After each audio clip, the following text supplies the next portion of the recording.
What's up? What's up? What's up? It's your boy. This is your boy Daniel Haybrew with EDPN Entertainment Debate Program and Network, coming to you with a part two from the Domo Skeem debate. We're gonna get it in.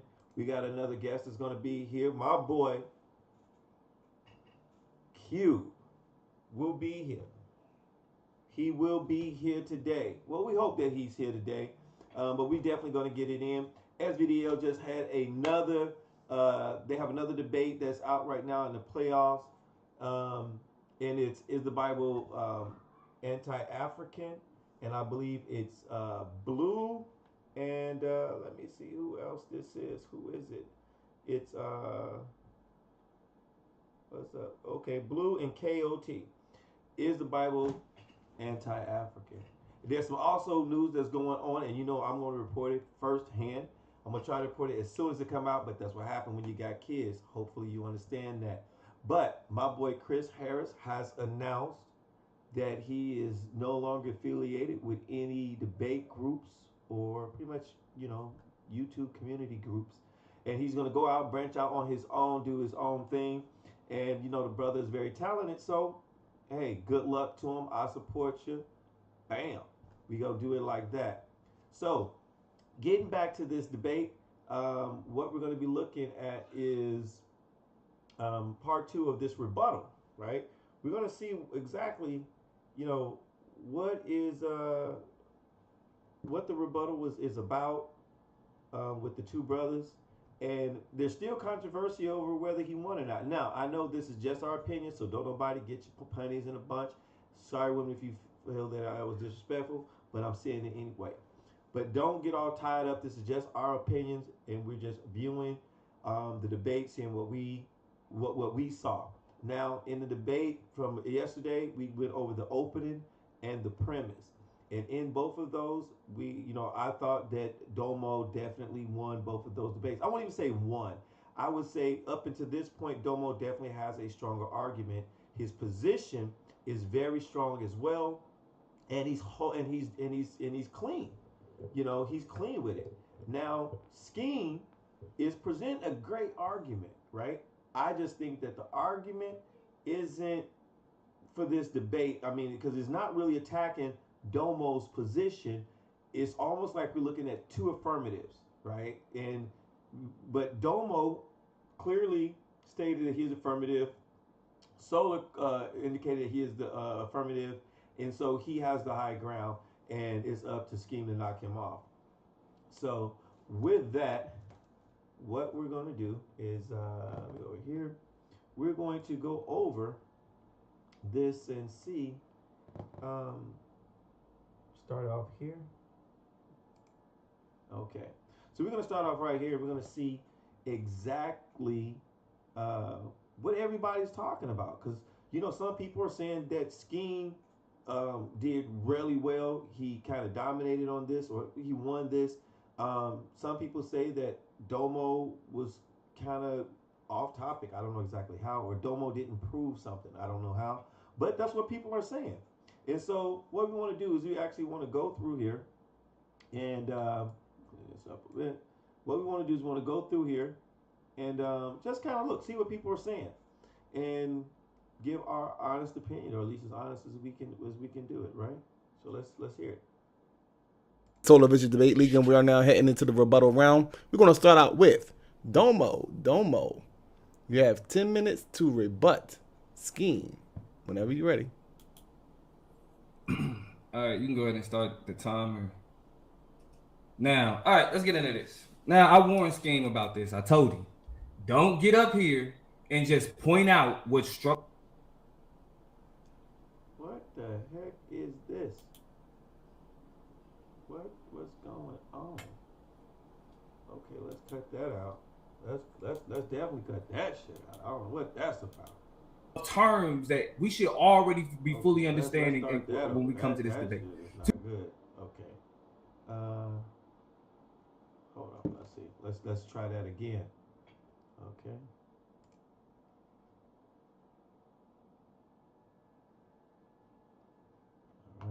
To be clear, my position in this debate is that when he talks about the transatlantic slave trade, that at that point, the impact of dehumanizing the descendants of enslaved and enslaving Africans and taking their identity and reducing it to that of chattel, that is what made everything else he talked about possible. Those institutions, the real estate lobby and the law enforcement and the institution of slavery, all of these things were made possible because of what happened to the psyche of the enslaved African. Therefore, it is incumbent upon us to make sure that we break off the shackles that we have mentally before anything else. The reason why focusing on black crime is a focus on those shackles is because it is a reflection of how we see each other. The fact that we see black violence take place amongst each other at higher rates than anybody else is an example of how we don't value our own lives, and we have to ask ourselves, where does that come from? Why can't black people look at other black people and see value? He brings up Black Lives Matter. What we know happened with Black Lives Matter is one of the biggest barriers to people actually attaching themselves to and reflecting themselves within Black Lives Matter was the question, well, if Black Lives matter, Black lives got to matter to black people, right? But when we look at the rates of violence, again, black men under the age of 44. Now, I want everybody to pay attention to how Domo is breaking it down. He's going point by point, and as he's rebutting Skeem's argument and his talking points, he's actually feeding back into his premise and saying why this is important, what happened to make black people get in the situation they're in, how white or institutions are using that psyche, in order to move forward we need to break these psyches. So while he's attacking the argument, he's also building upon his argument, which is a great strategy in your rebuttal round and definitely in a debate. But my age category, our highest cause of death is homicide. He's talking about, oh well, they only use black on black crime as a distraction. That you talking about Fox News, bro? You talking to a black man? My understanding, the threat of whiteness was not something that I comprehended until I went to college. Because until I made it out, the whole goal was, man, hey, I hope one of these don't shoot me. Let me make it out of the hood. Let me make it to college before one of these dudes shoot me, right? So that means that when we're looking at what's happening and what's taking place in our communities, we are seeing that black life, black bodies, black presence, black people are not valued amongst black people. Skeem and I agree that the origins of that devaluation comes from the transatlantic slave trade. Where we disagree is that focusing on the institutions that came after is a priority. Again, by demeaning and degrading black identity, those institutions, the banking institution, financial institutions, our government institutions, policing institutions, came after the degradation and the devaluing of the black mind. So in order for those institutions to exist, they must devalue blackness. Dr. Amos Wilson says it in his book, Black on Black Violence. He speaks to the fact that they attempt to maintain the belief that they are democratic and that they are for the rights and the constitutionality of the people. But at the same time, all of those institutions are used to deny black people that very thing. They use it to deny. How do they get away with it? Dr. Amos Wilson argues that they get away with it by convincing the world that black people are destroying themselves. To convince the world that and not just the world, they convince black people of the same thing. And so Dr. Amos Wilson says that it's a self-fulfilling prophecy. They say, hey, this is how black people are. And then we start to see that play out because out of all the institutions that exist, the key that gives those institutions access to black people is the access that white supremacy has as a black mind. When we are able to loosen the shackles that makes us devalue black minds, then self-reliance, self-sufficiency gives us the ability to the distance and detach ourselves from those institutions. By breaking away from the understanding of the white value system, that's how we're able to look at the banking industry and the real estate industry and say we don't care how y'all value things because we're creating value and wealth amongst our own understanding of self. That again, cultural cohesion is a coalescing of black knowledge, black cultural appreciation, and bringing that in and focusing on creating black ways of knowing and black ways of appreciating self. And it starts with recognizing that, hey, we need to value each other. We need to change how we understand each other. Nothing my opponent outlined gave you a priority. He gave you a symptom. Okay. So right there, again, Domo is building upon his argument while attacking and refuting Skeem's argument, and then calling out the lack of solution in how his argument is more of a priority. That's what he just did. And so at this point, Domo was doing very well. He's staying on his square. He's building up momentum. He's talking about the psyche and how these institutions control the psyche, which is the degradation of black people, which cause the crimes, which keeps us in a perpetual self-destruction mode, right? And so if we were going to battle these institutions, the first thing we have to do is, because as Skeem said, we got into this situation due to slavery, then we got into it to Jim Crow, then we got into over policing, then we got into redlining, we got into all these institutions, and all these institutions, they did a conditioning and gave us a psyche of a self-worth, devalue, and so forth. So in order to, fight this, we need to first free our minds, get the cohesion, and then we can come together and attack the institution. So this is what Domo is saying, and so as I'm listening to his argument, all I see is brick on brick on brick on brick on brick. That's what I see, right? So let's continue.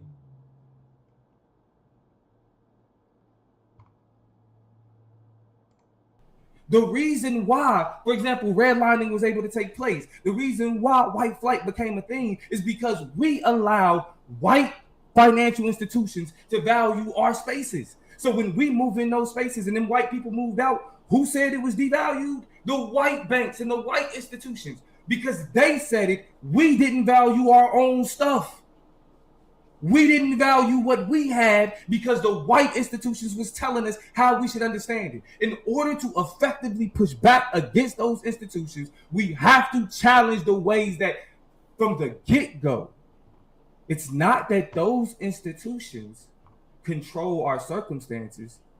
It is the ways in which whiteness has embedded self-hate into us that we allow those institutions to control our circumstances. So once again, Domo was continually building brick after brick after brick, and at this point, Domo has built, he has built a damn skyscraper, on his argument, and he's laying out the groundwork, and he's telling you how the things happen, and then it's almost like reverse engineering, right? And you have to first do this to do this. So it's not that we don't need to focus on handle or addressing these or in attacking these institutions, is that we first have to get in a state of mind and a state of cohesion, and so that we become less self-destructive, and then we have the power to attack these things. So, great point. Let me repeat. Those institutions only have the capacity to control what it is and what that we do and what we consider valuable when we give them that. When we push back against what they call valuable by breaking down the shackles and the way and breaking down the white ways of how we understand blackness, That gives us the capacity to build within ourselves and not have to look to white institutions to say, hey, this is what we need help from. We know, and I'm saying I don't have to disagree with Skeem about the fact that things like about the things that like black people are being shot at disproportionate rates. I don't have to disagree with that, but I can also say that even though black people are being shot disproportionately, black people are killing other black people disproportionately. So while yeah, of course, this white institution is killing black people. That's what these institutions are built to do. Black people aren't supposed to be killing black people. Black people aren't supposed to be devaluing black lives. That's the difference. That's what makes what's happening in our own communities more important. That's what makes it needs to be prioritized. When he talks about black people being incarcerated, and he even brings up black on black crime. All of these are things that are reflections of symptoms of the black psyche being inundated with white ways of knowing that cause them to devalue themselves. By starting with black on black violence, we push those ways of knowing out. Does it mean that we just get rid of the banks? No. But we're able to have the mindset that doesn't say, well, we got to. Like, man, we got to use the banks, man. No. These are things that we can come together to push back against. But if we all don't have that mindset, then there's always going to be something that's going to get in the way of us saying we don't have to do it. The only reason I study politics is to know what black people need to look out for, how we need to understand. And the first thing that politics helped me realize is that these structures are only legitimate because we give them that. If we value the things that black people built and black people created and didn't tear them down or tear them up, then we will have a whole different, completely understanding of competing with the structures of white supremacy. But now someone said that Domo, get back up here. Somebody said that Domo didn't give any like solutions, didn't expound upon the black on black crime, and clearly you can see that he's expounding on it, and he's giving solutions. He's expounding on solutions. He's calling out weakness in argument right now, and just continually building.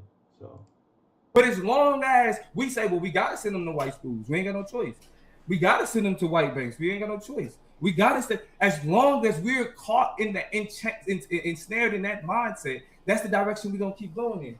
The mistake. I'm gonna close with this. The mistake that my brother makes is that he misses the significance of the Civil Rights Act. The significance of the Civil Rights Act outlaw blatant discrimination and segregation. That means that all the segregation that took place afterwards was all embedded socially, low key. That means that to understand the ways that racism functioned after the Civil Rights Act, we needed to look inward because we could no longer say, well, the system, because the system gave you a way to say, well, if it's doing you bad, then sue it. If it's doing you bad, then doing this. You can do whatever you want, black man. You can do whatever you want, black woman. Okay, so at this point, Skeem was talking about, because mostly everything that Skeem was talking about was, post civil rights, right? It was, well, most of it. It was, like I said, it was the translated slave trade, then it was the Jim Crow, and then we got into redlining. Now, once we get into redlining, we start talking about institutions, and we start talking about things after the civil rights movement.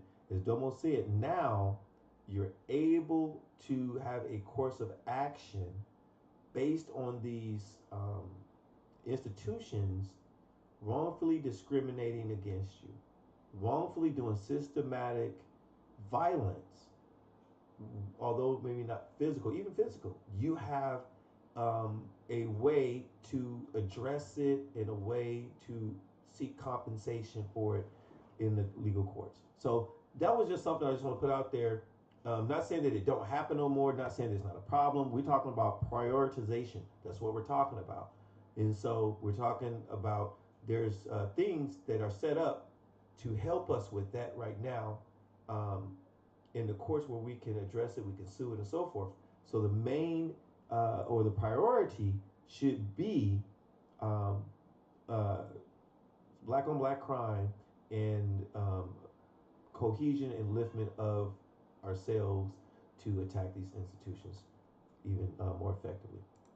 And so when they said that, and we still started to see that we were being held back, that certain things weren't looking right in our communities, that's when we were supposed to recognize that, hey, they left a bug in here that we need to get rid of. Addressing black on black violence is addressing that bug. It's getting started with internally. We can't save the world if we can't save ourselves. We can't fight the structures that are out there in the world against us if we cannot stop us from killing each other and Okay. Okay. So now, as Domo say this, like we can't save the world, we can't save ourselves, we can't stop structure, we can't do this, stop destroying ourselves. Now, as Skeem is laughing, and that's okay, right? This once again is a valid point. It's a valid point. It's a strong point, right? That you can't do if we're a group and we're all trying to fight against another group, right? There's no way we could be successful fighting that other group if we're fighting ourselves. If say 30%, say we had a group of 100, right? And say 30% of that group is fighting against ourselves, or 40% of this is fighting we're fighting against ourselves. And they have a group of say, we'll say just we'll say 200, because the institutions have more power and so forth. We'll just say no. We just say a same group of 100 to keep it even. There's no way that we would be able to attack and make it a priority to attack that other group with us having infighting and strife and disorganization and chaos. There's no way that we would be able to attack that group until we was first became together in cohesion. Now, we see this now. I look historically. We see this amongst the Zulu. We see this amongst the European. We see this amongst the Zing dynasty. We see this amongst the um, um, Kongs with Genghis Khan. We see this amongst the Greeks. We see this amongst the Native Americans. When a group of people tend to want to fight a force and they join forces and they get cohesion, they tend to be more successful than someone infighting. That was one of the things that actually that took over, Africa. The European wasn't able to just come into Africa and just fight and beat up people and just take land. Most of it was infiltration or infighting, and then they sided with another group, and then they would take that, then they would join, supply that other tribe. That tribe would end up winning. They would aid them, and then after they end up winning, then they would then in turn their backs on them and do the same thing then because they were fragmented. So these are strong points that Domo is saying, and in the rebuttal, let's see if Skeem can come with it, because you know it's almost like he's taking them light. It just seems like he's taking them lightly. All right, so let's go. value in our own lives. Time. All right. Skeem, it's on you. You got 10 minutes to do your thing, brother. Whenever you're ready. It's on you, Skeem. Whenever you're ready. I go. Sir, do you have an offering plate? Oh my goodness. That was some good preaching. Like I almost shed a tear. Um let's go into a couple of notes that okay. So family, the brother is really like taking my points and trying to incorporate them into his argument to say that by prioritizing challenging black on black crime in the same breath, you're challenging systemic racism, systemic violence, or he's saying you'll get after you tackle black on black crime. I'm just trying to figure out why are we dealing to talk about how this violence that's going on with black people is such like a disease. Okay, so why are you dealing with symptoms within a disease and not going at the core of the disease to stop it from coming back and killing the disease off. And by the disease, for the people that slow, the analogy I'm making is uh, the symptoms are black on black crime. The core heart of the disease is systemic violence. And if you get rid of that, there is no we're going back to the days of we're going back to the days of Tulsa, go back to the days of Bronxville. I mean, Bronzeville. It's simple. Like, and I'm trying to figure out the brother saying if you want to if I agree with Skeem, we need to white systemic violence. Police are killing black people at a high 3 times the rate as they're killing white people. But where's the buts? See, that's the thing. He said, "I'm not Fox News. That don't work on me." Well, Okay, so Skeem is addressing Domo, saying when Domo said that he agrees with him. But Domo says he agrees with him to a point. And that because you agree with someone to a point does not mean you agree with their argument, their complete argument. Domo also stated why he agreed. And he agreed because this debate is about priority. It's not absolute. It's not either one or the other. It's which one should we prioritize, not which one should we just do. So this is some things when you listen to a rebuttal, you got to listen to the exact argument of of what he's doing.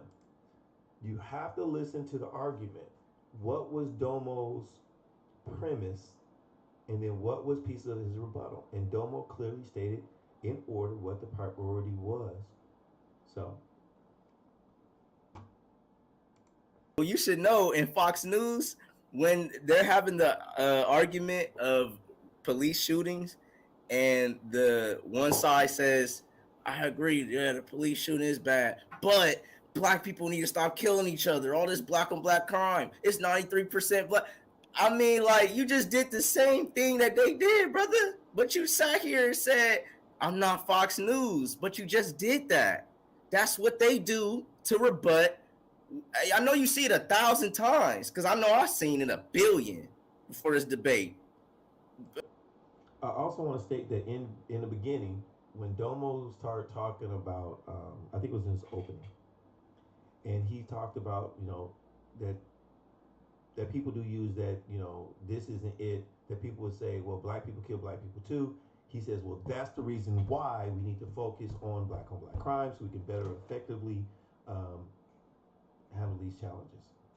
So when he's rebutting this, Domo addressed this already, so he hasn't brought any information to the table that Domo hasn't already brought. People on news, CNN, they're saying we need to focus on prioritizing these police shootings. They're getting out of hand. And you got this racist bigot come out of nowhere and be like, "No, you need to get something done black on black crime first. You need to stop them boys killing each other." No, sir, we got this. You need to stop killing us.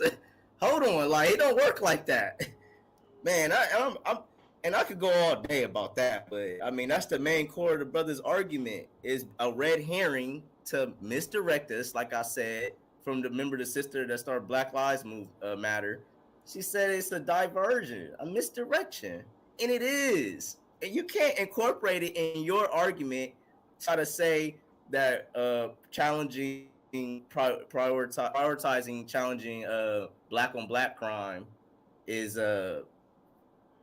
taking care of systemic violence. Because if you're taking care of systemic violence, you're alleviating black on black crime as time goes on. Like, okay, so here's a point that Skeem made, right? Which is one of the solutions which I was waiting on. It didn't come in his premise. It's coming in the rebuttal. And so what he's saying is that basically what he's saying is that if we tackle these institutions first, the systemic violence, then over time, right, the black on black crime will decrease, right? Um, but let's see how he's going to attack them, right? How is this going to happen? Great point. Like that's just how life goes because I told you we're going back to Tulsa. I mean, look, so let's see. Also, the brother had let's see, the brother was talking about blacks being 4 times more violent, middle class blacks being 4 times more violent. Where did they what study is that from? Where are they getting those statistics from and how did they come to that conclusion? And is that not more propaganda to make blacks seem as more violent? That's all I'm hearing from that really because that's illogical. And how many neighborhoods did they study and where? Okay, so um, the rebut that he got is a valid rebuttal, except for you would also now have to show how Domo's statistics, which he cited, is invalid. You would have to come up with some type of statistics to prove that or to weaken the point because nationwide statistics shows that this is true. I mean, it just does. It shows that black people are in a higher incarceration rate nationwide, and it also shows that black on black crime based on population, although it is a disparity, it's higher. This is what it shows. Period. And so with this, you know, I like the buck. I like the where you're getting it from. He's challenging the information, but you can't leave that point right there. You have to come up with, hey, this is invalid. Here's the statistics right here that says, it's not 4 times, it's maybe 2.5 times, or it's 1.5 times. We need to ask this brother these questions. He's not about to be flashing these statistics and getting away with this rhetoric. Show some details of that study. An excerpt's just not going to do it, buddy. Yeah, we're going to need more. And let's see. The brother kept saying black on black crime is a health crisis, and black on black crime is an example of how whiteness controls white perception. What is prioritizing internal whiteness? That would be challenging white supremacy, which would be, am I tripping? Challenging systemic violence. I mean, it's like you're trying to like get in my argument. Okay, so on here, I don't know if he understood what Domo was saying when he says internalizing white supremacy or whiteness was internalizing the devaluing, or it was internalizing the value in which whiteness has, to change that value, to change the psyche in which was given for more cohesion and upliftment in the psyche. I think he missed that. I think also that the judges missed that, because he has not. It hasn't weakened Domo's argument based on what he's just saying. And it's not working. Okay, and he also stated that you're in my argument. Well, this is an argument of comparison, so it would be likely that Domo would be in your argument because it's an argument of comparison and a comparison of priority. So he has to. And this is what I was saying about the debate, is that the judges, or just during the debate, he's not in Domo's argument at all. He's in his own argument, and it's like he's arguing. We're listening to two affirmatives, which it could be two affirmatives because we're talking about a comparison. But he is the negative, and he is not arguing from a negative position or negative standpoint. It's almost as if he is another affirmative going against affirmative to saying which one is better, right? Which is kind of is, but you're supposed to attack Domo's argument. So when he says that Domo is kind of in my bag, Domo's supposed to be in your bag. This is part of the argument. I mean, I don't get how you keep trying to like throw my points in your argument to say that you're going to be taking care of them with black on black crime. That's a red herring. You haven't even told us how you're going to take care of black on black crime. What are your steps? You don't have. Okay.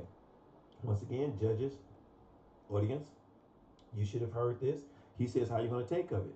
He already laid out a plan. The plan is to reverse the psyche of these institutions and whiteness that gives us a sense of devaluing ourselves and seeing ourselves different than seeing ourselves different. That is the plan, and by that we form cohesion. I mean, basically, what Skeem is asking is the points in which he already gave. It's telling me that Skeem doesn't really understand Domo's argument. That's what it's telling me.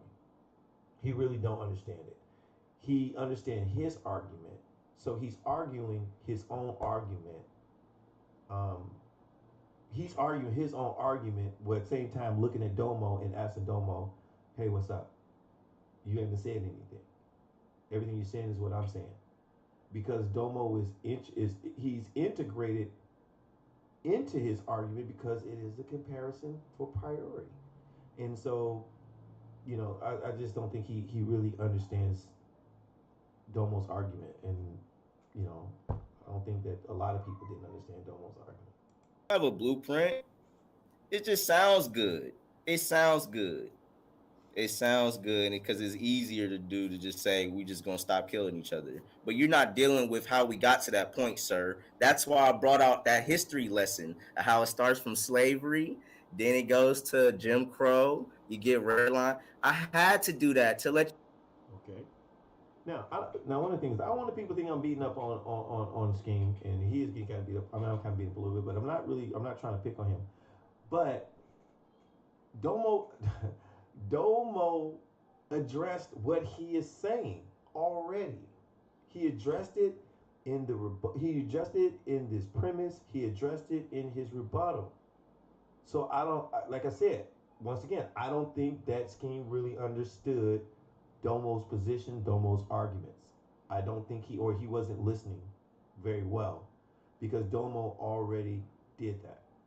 Let you know that we're not crazy. This ain't some crazy disease we just got. We won't snap out of. Stop. And you said a lot of crazy rhetoric that was painting black people in a negative light, as far as worrying about getting shot, walking to school, all these crazy things. Sir, I went to school in a bad neighborhood, Linden area, Columbus, Ohio. I went to school in that area, and it's not a good neighborhood area. And I never thought like that every time I walked to corner stores because I'm not like I didn't look at black people like how a lot of black people is portrayed in media and through life.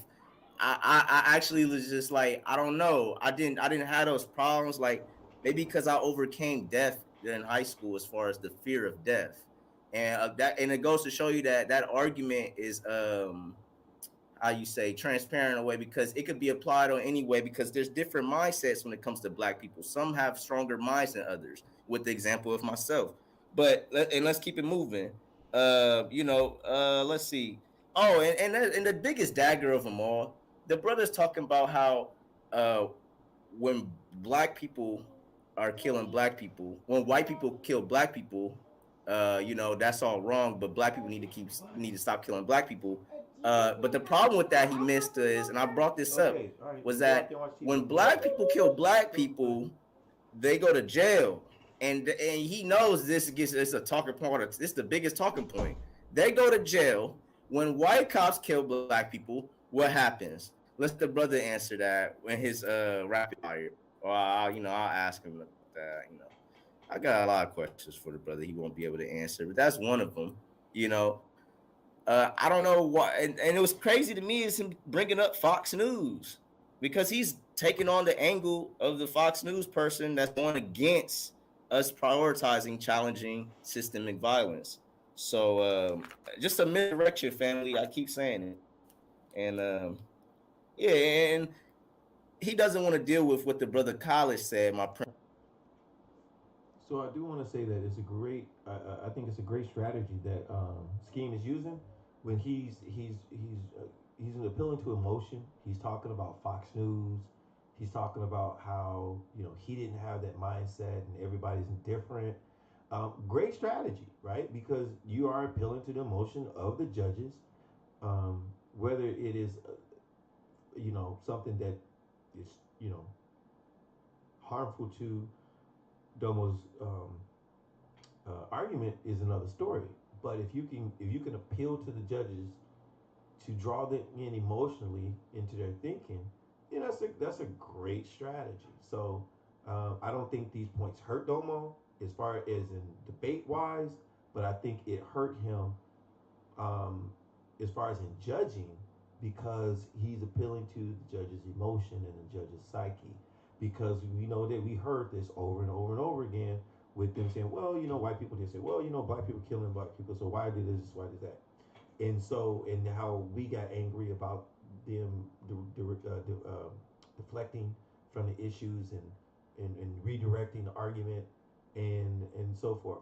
Now, what they were saying is not what they were saying didn't make it true. Black people are killing black people at higher rates. We know this, but it was deflected from the argument of this. So both can be true at the same time, and I think that because of that, Skeem really drew upon the emotions of the judges as well as the audience. But it was a great tactic. Premise either. That pretty much because he had nothing to say on incarceration, because there's nothing to get around police beating up a black man after he just killed white people on a train out of frustration of his 500 years of pain. What's to say about that other than that black man was just frustrated, was frustrated and just acted out of rage and tossed him. The brother Khaled felt him. The brother Domo, I don't know if he shares the same sentiments as Khaled does for Colin Ferguson. I would like to ask him about that. How does he feel about that? How does Domo feel? But once again, I don't think that bills as far as priority for systematic violence. It's not saying that it's not important, but how do we get the whole thing is how do we get to the same position or endpoint, the same result? How do we get there? Right? And everything that Skeem is saying is valid, right? But everything that you're saying is going to take a movement to get there. It's going to take a group of people to be together to get there, right? So how? Domo was saying, stop on black violence, this will do this. So how do we get there, Domo? Well, what we do is we stop killing each other, we stop internalizing whiteness, and we come together and we fight these institutions effectively together. That's the how. Skeem still haven't said a how. He's given us a history lesson, which he said he did, but he still hasn't given us a how. Why would I understand what's happening, right? Domo's saying what happened, black on black crime, right? Skeem is saying what happened, systemic violence, right? So we got these two things, right? Now we said, how they happen. Oh, both of them are saying these happen the same way. So we want to get somewhere because we want to fight these institutions. How do we get there? Domo is saying, oh, what we do is we stop internalizing whiteness, we do the cohesion, we do all this other stuff and fight these institutions together, right? But before we do that, we got to stop fighting each other so we can be more effective.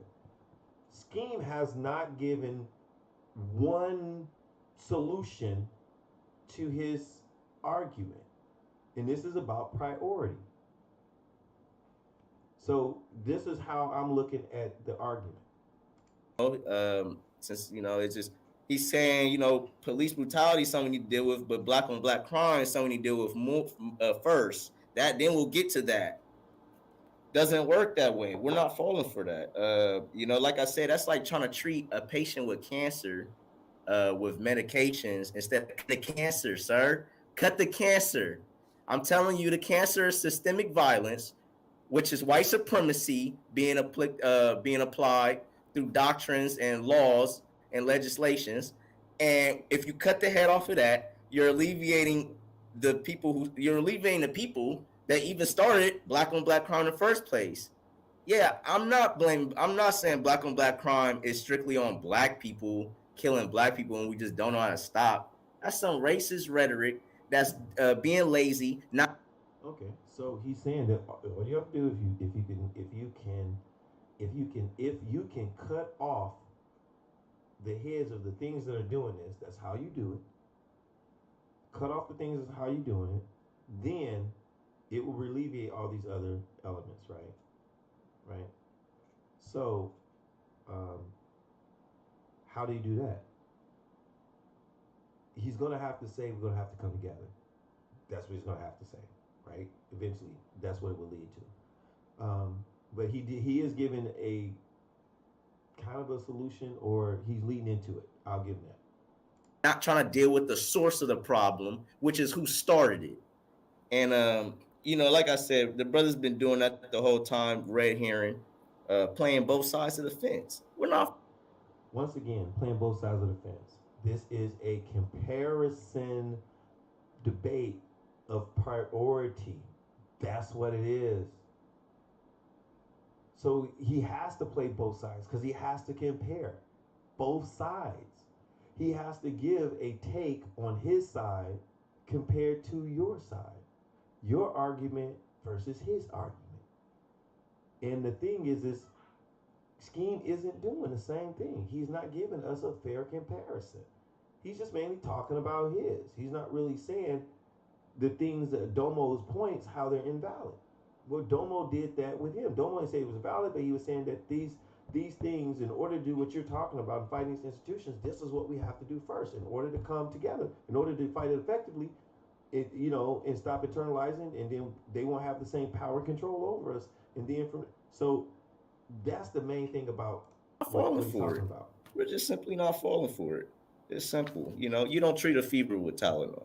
You eventually say, hey, how am I getting this fever? Let me just put my coat on, or let me do this. Like, time. Come on, man. Easy All right. work. All right. Shout out to both debaters. We're going to get into this rapid fire round. Should be very interesting. Right after this brief intermission, this is the Soul and Vision Debate League.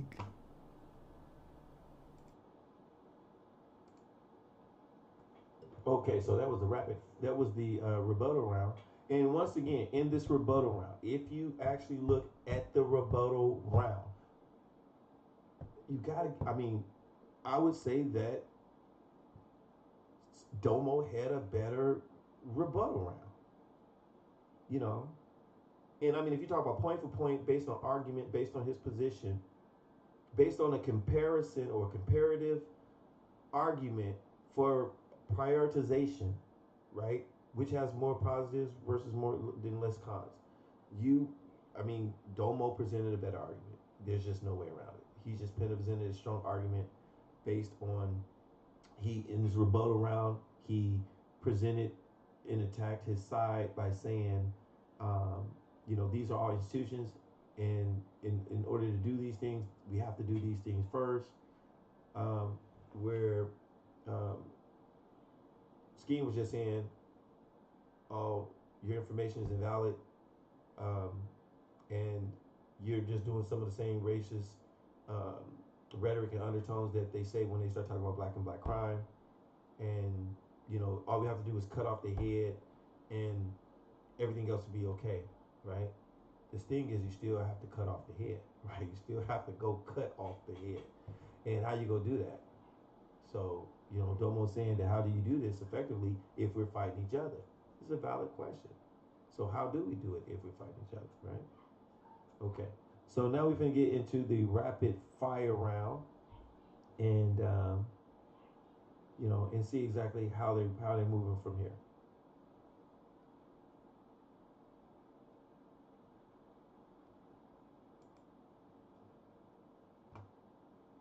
Skeem, whenever you're ready. Domo. Camera's on. All right, little Skeem. Let's talk about the impact of white supremacy.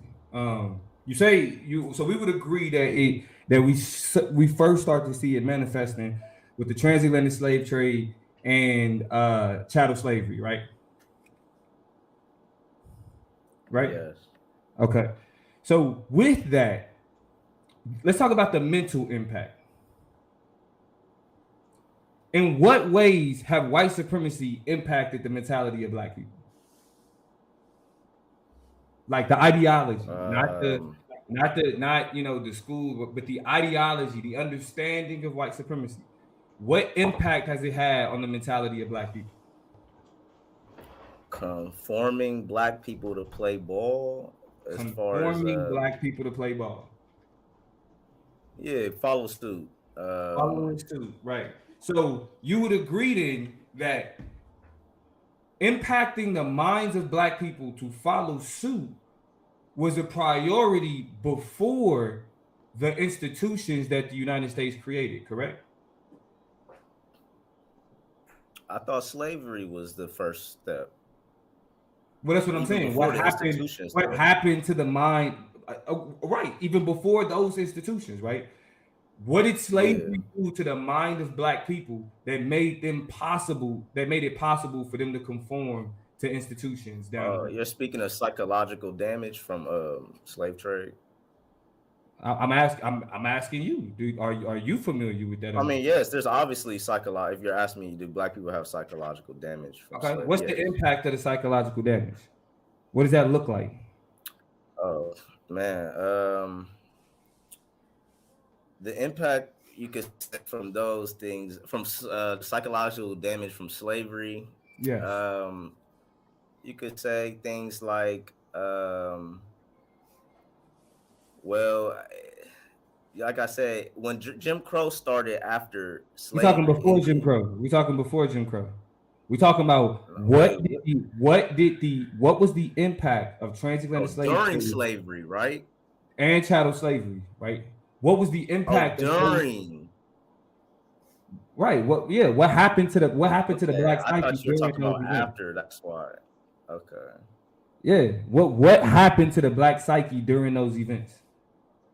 Oh wow. Yeah, it was terrible. Torture. Right, but what did that mean for how black people understood themselves? Did black people value themselves? And it was harder. Well, sir, it makes it harder for a group of people to get on the same accord when they're all, thinking less of themselves due to it makes it harder for a group of people to get on one accord when they all think less of themselves. Right, right. Okay. So what do you think is necessary for us to challenge systemic, structural, and systemic violence? Right. What's necessary? Do we all need to be on one accord in order for us to challenge structural violence? Oh yeah, both instances. Yes. We need to be on one accord. But you yourself agree, though, that the impact of chattel slavery and the transatlantic slave trade left us to where our psyches struggled to get on one accord, correct? Right. Slave trade. Doesn't that mean we need to address our psyches to help us get on one accord to then challenge structural and systemic violence? No, you're still making excuses. We need to deal with the problem at hand that gave us. Hold on. But that's what I'm saying. We're talking about being able to attack the problem. You yourself said that about healing yourself. Right, because you said we need to be on one accord in order for us to challenge the systemic violence, right? That's a necessity. Well, allow me to answer. I get what you're saying, honestly. I feel as if a people that's broken, a hurt group of people, such as, like I brought up in the example of Colin Ferguson, someone like that brother could get in accord with somebody like me, and we could come together regardless. But we want to get in an entire community, right? Like if we had an entire community, let me ask you this. Hold on. Let me ask you this. If for example, if we got a school in the neighborhood that we don't feel like is serving our school or our community, right? If we were all on one accord, we would come together and bring our talents and our abilities together to get rid of that school and produce a school that's actually effective for the community, right? Yeah, I'm Yeah. kind of lost. What's the beginning part? I don't know. Okay. I don't want to you're lose you. talking Okay, about let's bring it back. your Let's bring it back. school. Let's bring it back. I don't want to lose you. Let's bring it back. Let's talk about black on black violence, right? So we agree that we agree that and I just want to, not to be fair to you, we agree that in order to challenge structural violence, we all need to be on one accord. Like black people need to be on one accord, correct? Yes. Yes. Okay. So, like when you say that, do you mean like in a figure, like in La La Land, or like literally like we're on code? I mean, like how? Now this is someone trying to figure their way out of answering the question or wondering, hey, did I mess up on this question? Because when he says on one accord, I mean, I don't. He says on La La Land. What does I mean? Come on, guys. He know when he said that we all need to be one accord. You know, it was a point for Domo when he said that, right? When you start talking about the psyche and how we got here, you know that was a point for Domo. Okay, so these are questions. I think Domo could be more direct with his questions. Could probably get more questions in if he was asking. I mean, I don't know if he because he's asking simple, like really direct questions. But I think he could have been a little bit more aggressive in his questioning. Let me see it that way. Whatever you like, what is you introduced the term on one accord. So I'm using the terminology. Well, one accord. I know, and that's fine. But sometimes it could be taken in different contexts. When you switch your sentences up. You know, it could be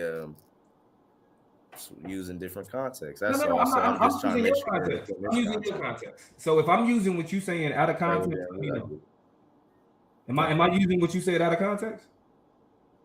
Restate the sentence. You would agree that in order to effectively challenge structural violence, black people need to be on one accord. Yeah, it says it on code. Yeah. We need to be on one accord. If we're having violence at a high rate in our communities, does that mean or does that allow us to be on one accord?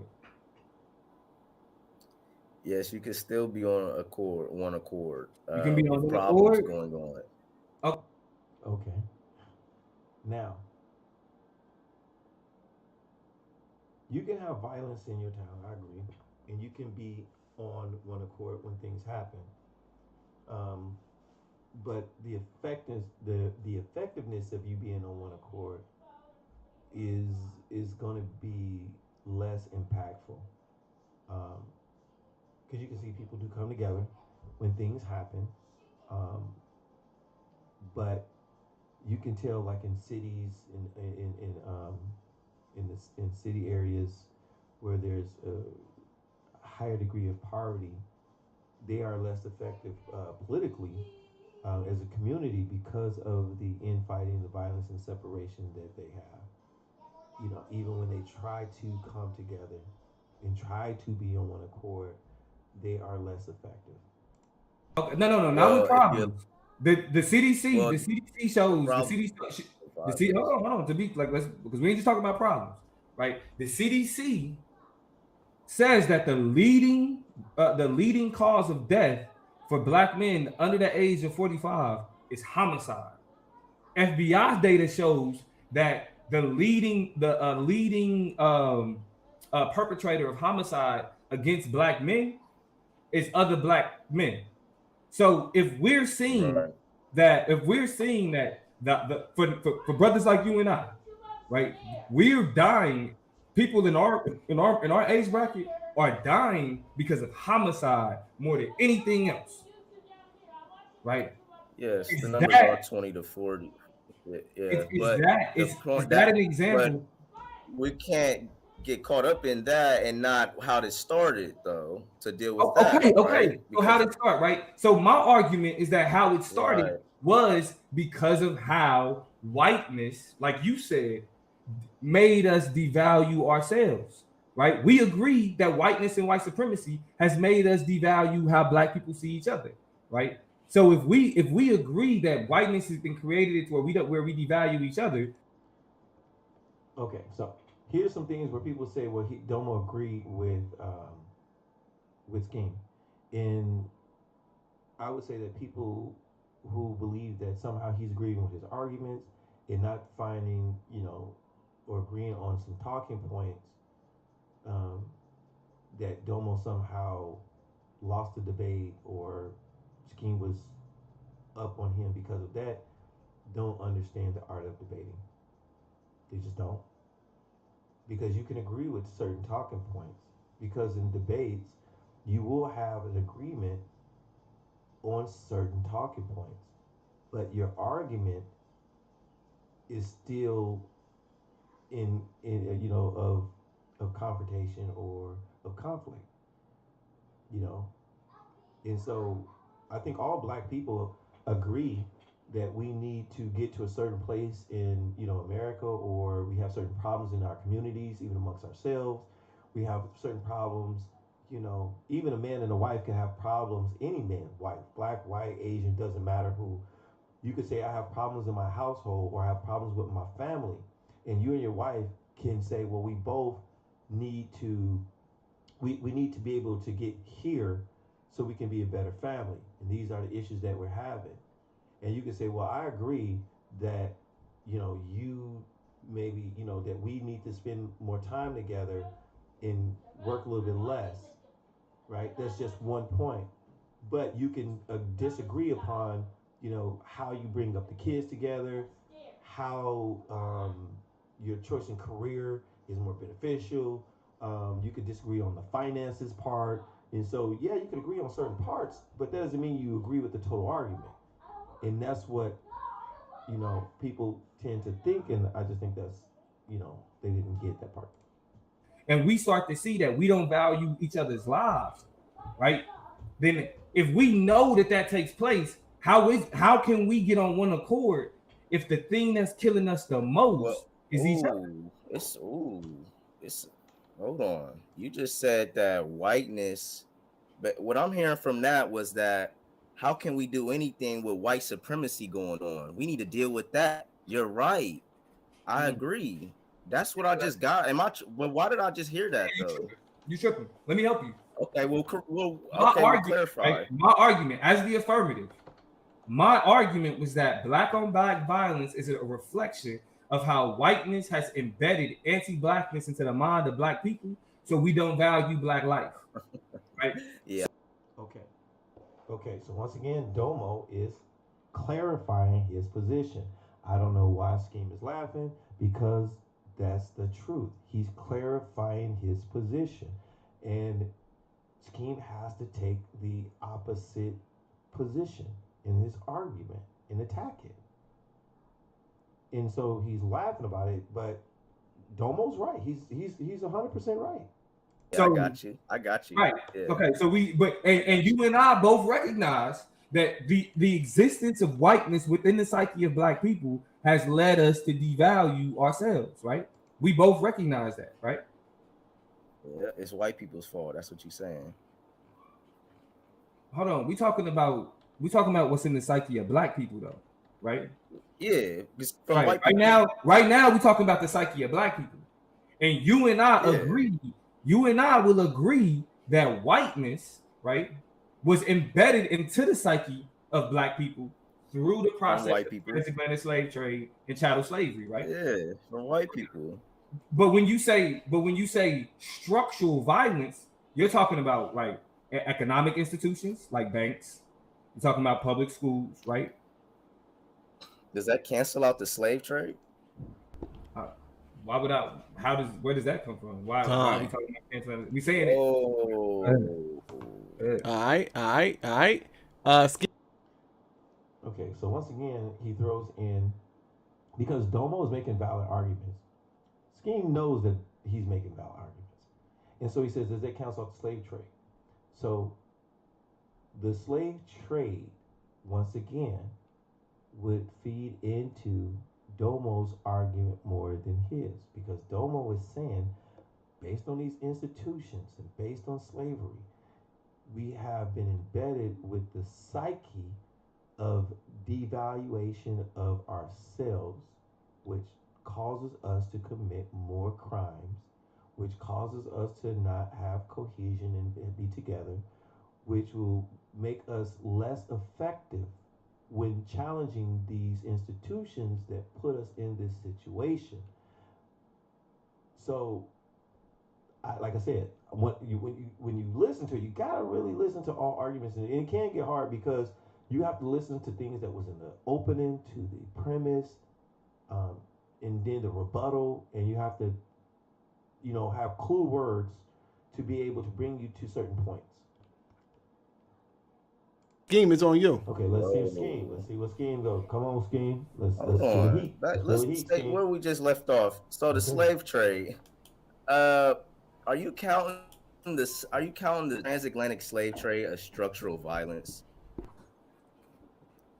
No, the transatlantic slave trade was not structural violence. Why? The transatlantic slave trade was the transatlantic slave trade. It was an event in history that laid the groundwork. Is that a definition? Hold on. It was an event in history that laid the groundwork for what we come to understand as structures of white supremacy. But the transatlantic slave trade. Oh my God! Hold on, brother. Domo is correct again. This transatlantic slave trade was an event in history which laid the groundwork for the institutions and systems within America to maintain, to create and maintain structural, systematic violence. He's correct. The transatlantic slave trade preceded. Yeah, I know. The institutions You're that you're saying talking that about. the transatlantic slave trade laid the foundation of the structure of what we get white supremacy.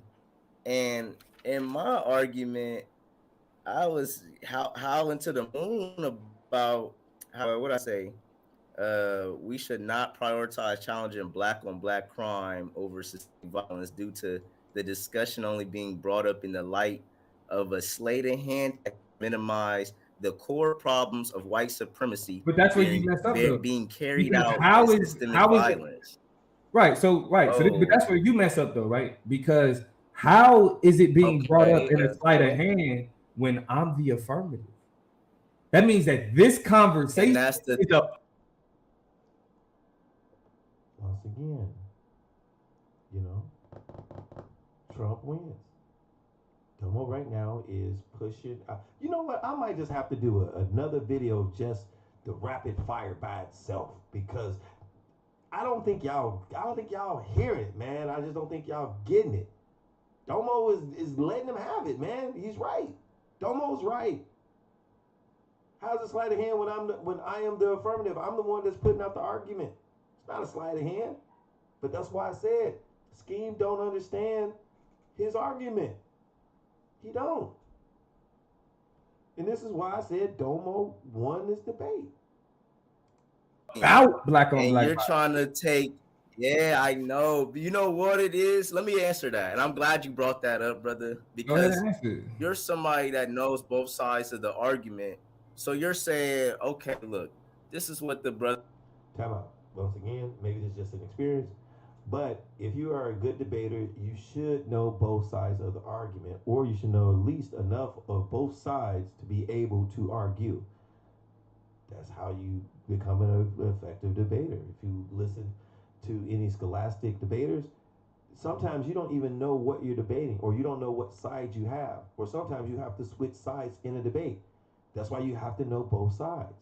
That's no knock. That just shows his, I ain't even say superiority. It shows his advantage in debating. I'm going to be talking about. I'm also going to be using that to my advantage. Say like, hey, he can't even do this without tackling my stuff.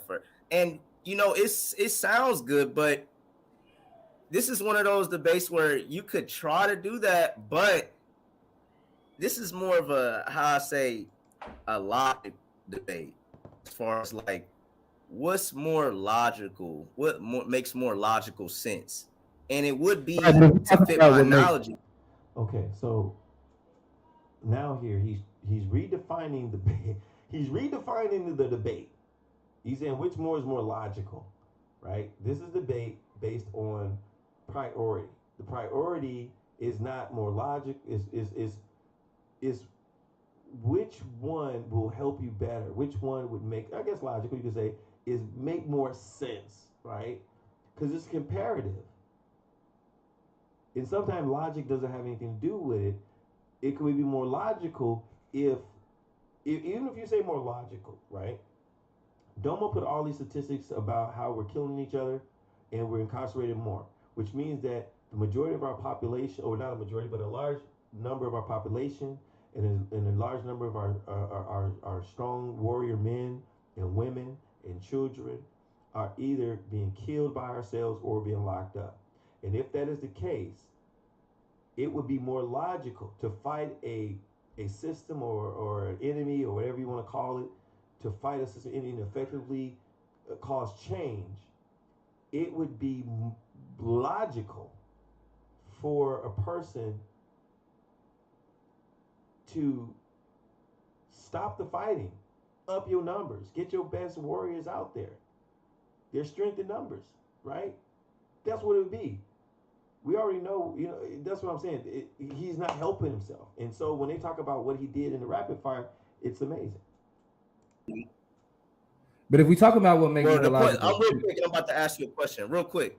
The thing is, it fits my analogy. We're talking about you flipping the narrative of challenging black on black crime as if that's going to benefit your argument, and you'll tackle white systemic violence.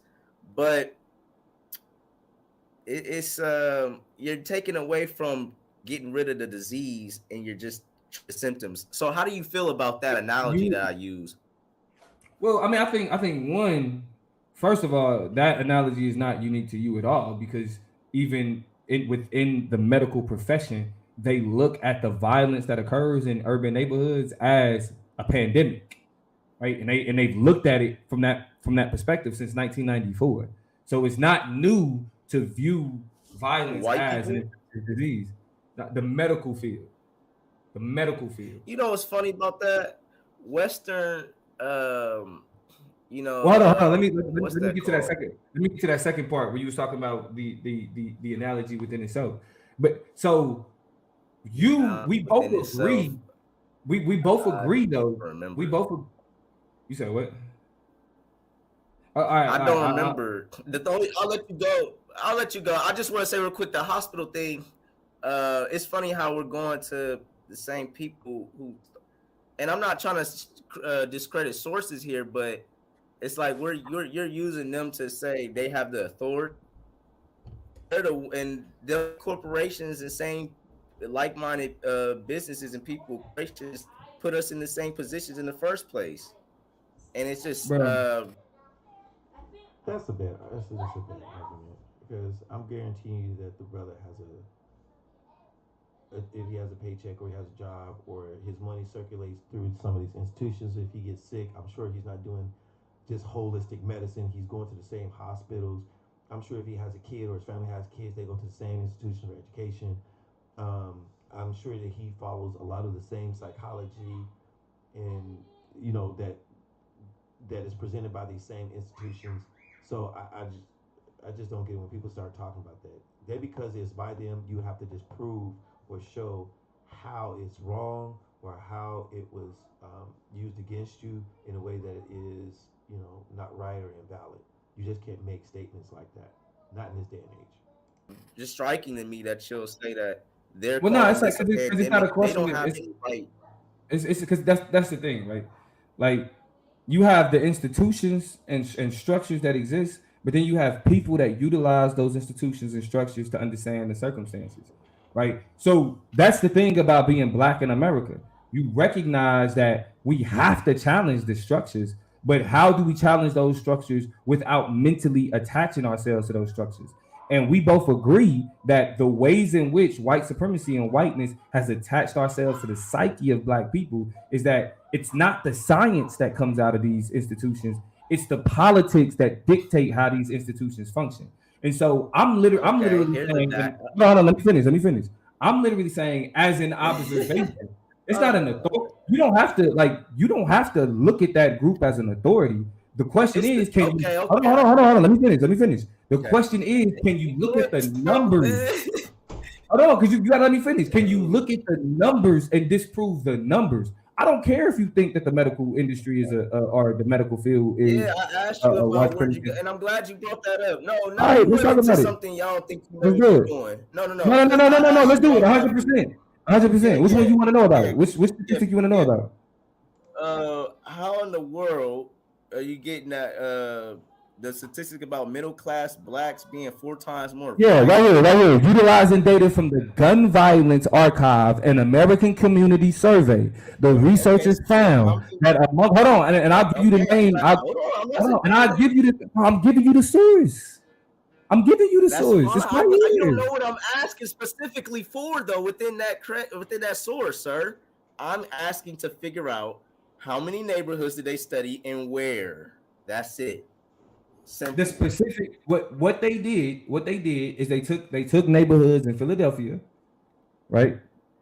And they again utilizing data from Gun Violence Archive and the American Community Survey, researchers found that among specifically looking at middle class neighborhoods in Philadelphia, they found that middle class neighborhoods, the rate of gun homicides is more than 4 times higher. Hold on, but check this out. This is the thing about research. Okay, family. So now we hear that the brother has just said that this study comes from Philly. Cool. So what? I mean, so what? We're talking about the factors. Hold on. But see, that's an elementary approach because we're talking about the factors. Hold on, sir. That was misleading scholarship. That's a misleading scholarship. It's a published study. USA. It's a published study. How is it misleading? Matter of fact, I could pull it up. It's peer reviewed. I thought that was just in Philly, sir. Well, it's called the study is called Neighborhood Racial Composition and Gun Homicides. They looked at specifically. Hold on, let me teach you something. What was your answer? There is no study accusing you of this. Wait, whoa! This is misleading scholarship, and you know it, sir. That's it. You just caught. Okay, so one thing I'll say is that when reading this, when he's challenging the study, was a good challenge. Now this is a very, very, very good challenge, right? And so when Domo was reading the reviews, when he was saying it, I would have said that Domo should have led off probably saying that this is a study from neighborhoods in Philadelphia that shows X, Y, and Z. Then he could have came back and did that, right? Because it shows the neighborhood. It shows the neighborhoods in Philadelphia in middle class. Now, where Domo is right is that no study takes the 100% of the population. They do studies from groups or areas of their study, and then they do enough of a sample when then they publish it out, and that's what they do. That's how you understand a study. But it is a good challenge. But Domo is right. It doesn't necessarily hurt Domo because the study is valid. It's from a valid source, but it did give Skeem a way to push back and say, hey, this study is, it's only in this area. So he's not even saying that it's not true. He's just saying that, well, it may not be true for the rest of the world. That's what he's saying. But nationwide, if you go to all the cities at a higher rate, Domo should have brought up the national, or like how many are incarcerated in the U.S. compared to the population, and then you can assume that this study is another source that backs up this study. That was something that would help Domo. Hold on. Bro, you getting desperate. There is no study that literally relies on 100% of the population scheme. There's not No, one study that you brother, will ever read it's not that about says that. we utilize 100% of the population. It's, no. These peer review, I don't know what these peer review it's studies cool. do. They take a section of the population and they say, let's look at this. I know, but We that look was at just this. Hold on, different. That's what I'm saying. That was different. Hold on. You making a claim. You making a claim that it's misleading scholarship and you talking over me. I'm about to prove to you how you don't even know because bro, hold on. What fucking virus is? You've been going. Yeah, and you just made a claim. You just made asking a question. So now when I'm I supposed to be answering here and there, I'm supposed to be answering questions. I'm going to answer. You literally, you just made the claim that I had misleading scholarship. Now, right here, when they was talking about Domo was talking over him, this is just a time where a lot of brothers, they just tend to go in, right? This is what happened. At some point, I think Domo should have kind of backed down a little bit, but I don't think this is enough where, because we're 3 minutes and something in, right? It's what, 3 minutes in? We're going on 2 minutes. And so because of that, it's not enough to penalize him. To me, it's just not enough to penalize him with 2 minutes left, and he's trying to answer a question or a challenge of complexity by saying that, hey, this is misleading scholarship. So it requires more than to just say this isn't misleading scholarship. He has to go in and prove how it's not misleading and how it is more valid. I get it in the closing. Let me ask you another question, man. I get it in the closing. Don't worry about it. Can I ask you another question? Misleading scholarship. Man, okay, moving on, sir. You've already laid your stake where you stand on that position. Listen, he said we didn't value our hood because let's see, he said they gave us. I said we don't value our hood because they told us. What did you say? We don't value our hood because they told us that it ain't nothing. So that's what we believe. Get it together, bro. You ain't even. I'm asking you to clarify. Come on, bro. Oh, he's salty now. That's crazy. No, I'm saying, what are you the asking? point is, Like, what are you asking? You said I'm asking about a quote from you that I don't. It's a quote that you said about how you said about how valuing neighborhoods. Yes, I made it. You talked about redlining. Hey, bro, shut up. If you want me to respond. Oh yeah, bro. If you want to answer, you gotta shut up, bro. I get too emotional. This is my fault. Talk. You right. Talk. You can talk. Like you get too emotional. Yeah, I'm just trying to get clarity on the comment you said about how we don't value our hood, sir. You're trying to get clarity? In order for you to get clarity, I got to be able to speak. In order for you to get clarity. So I'm are allowing you to, sir? Okay, go ahead. Okay. Can you answer my question? The statement that I made is that when those communities were considered devalued, they were considered devalued by white banks. It was the presence of black people in those communities that caused white banks to devalue those communities. Once the white banks and the real estate lobby devalued those communities, black people adopted that understanding of the communities that they lived in, and then that's how they became the ghettos. Because before black people moved in, those were considered middle class suburban neighborhoods. Yeah, keep up, Skeem. Yes. That's what I'm saying. That's what I had in my presentation. Ain't no keep up scheme. Oh, you doing it again. You missing it. You asked me to clarify what I meant when I said black people adopted. Hold on. Listen. Time. No, you don't. Because your response is, well, that's what I said. No, you didn't. No, because I'm asking in a sense that you're going another way with it, sir. Time. All right. Shout out to both debaters. We're going to go ahead and close this thing out right after this brief intermission. This is the Solar Vision Debate League.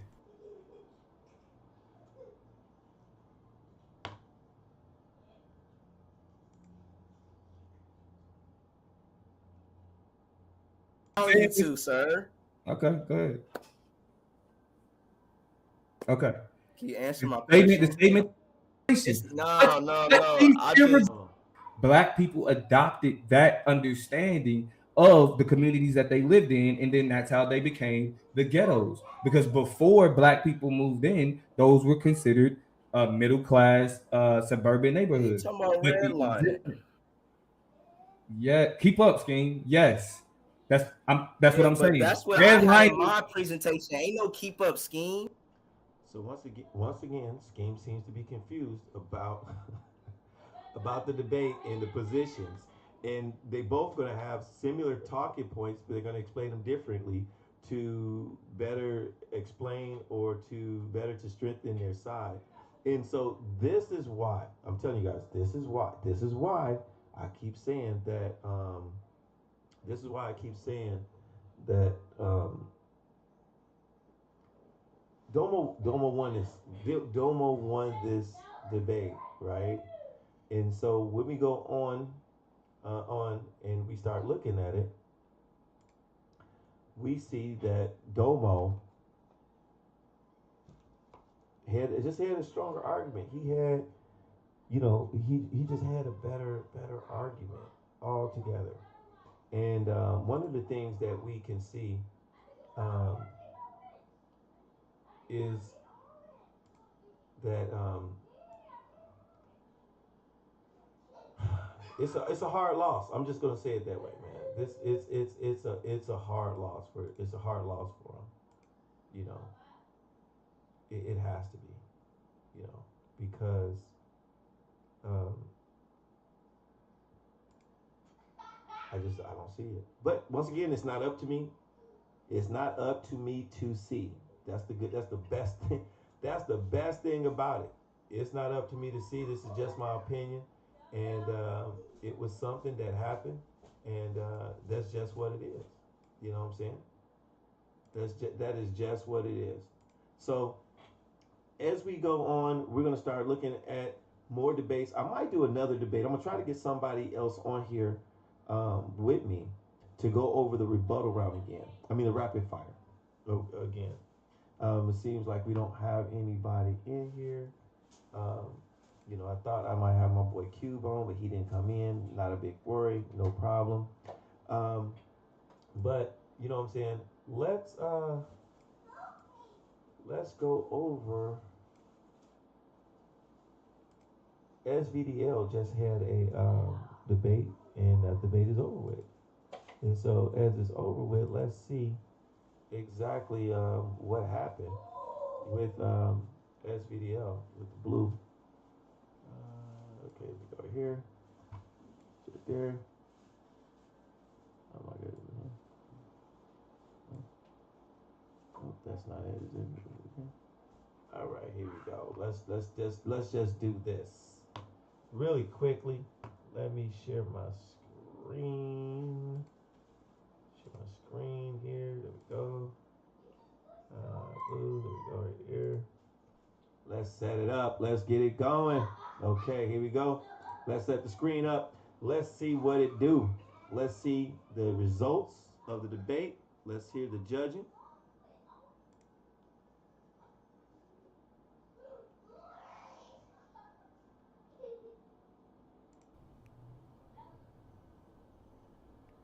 KOT. Stop looking at the commercial. There you go. All right. So, we're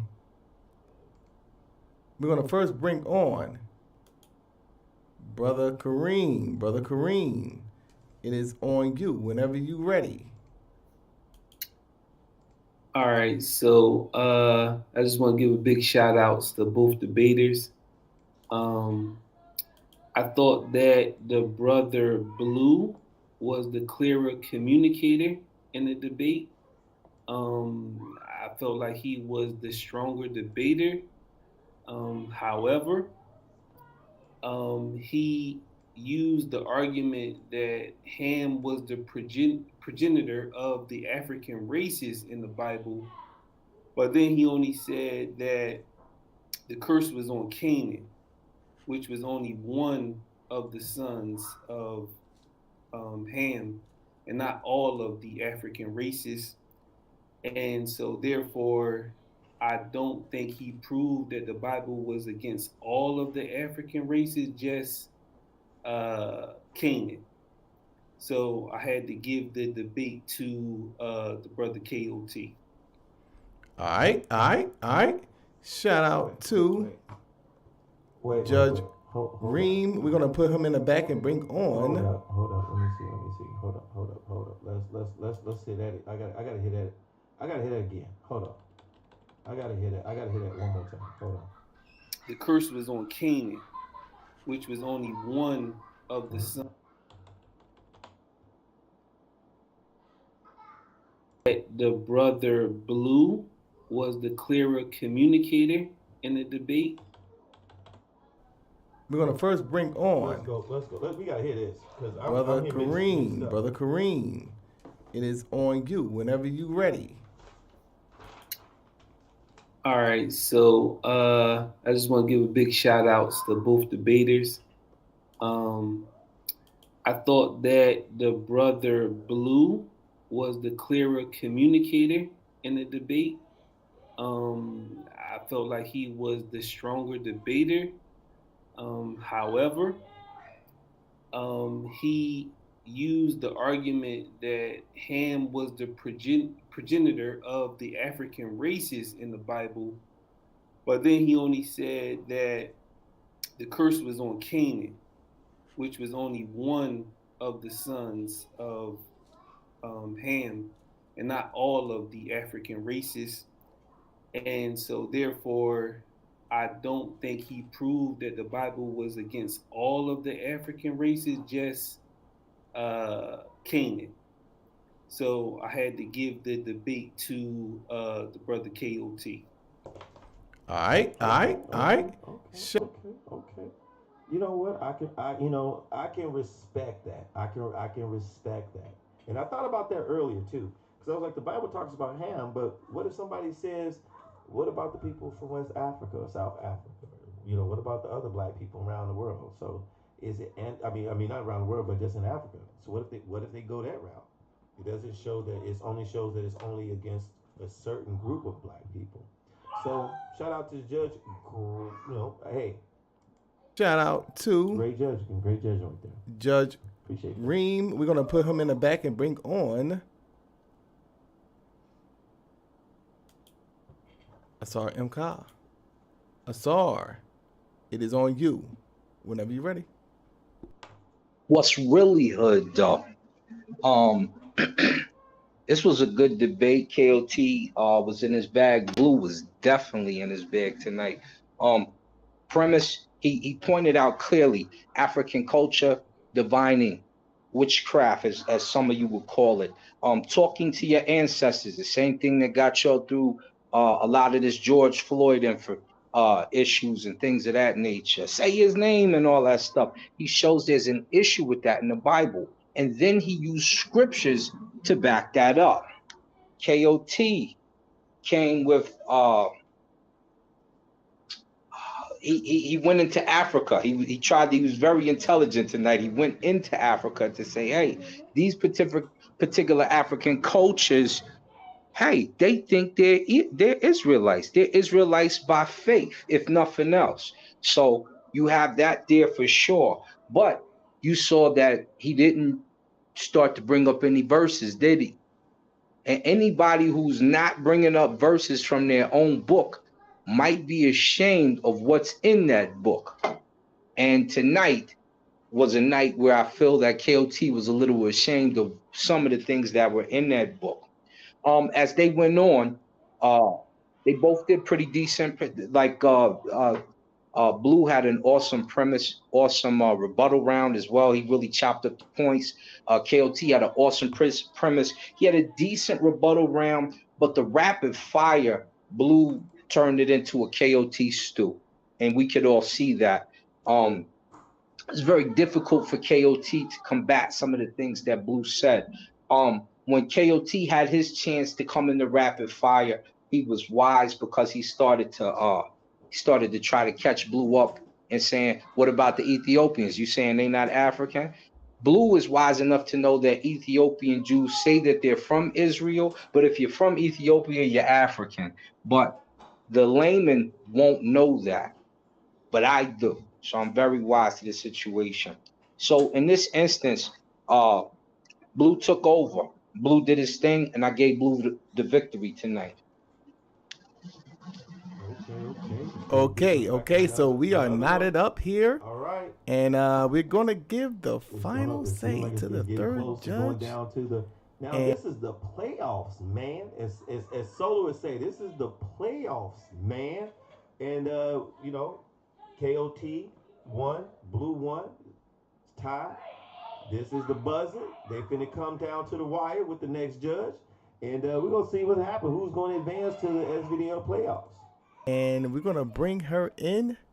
Jasmine, it is on you. Your decision will determine who goes to the conference finals on the west side of the SVDL bracket. It is on you whenever you're ready. Woo! Thank you guys. And Gozi, yummy.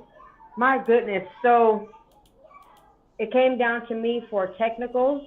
Both of the gentlemen knew what they were talking about in each of their rounds. They both were passionate about what they were talking about, but I could tell each round that they both knew what they were talking about. The affirmative was in his bag, and the negative was in his bag. So it came down to technical for me, and technically, because of his slides being more sourced, I gave it to KOT.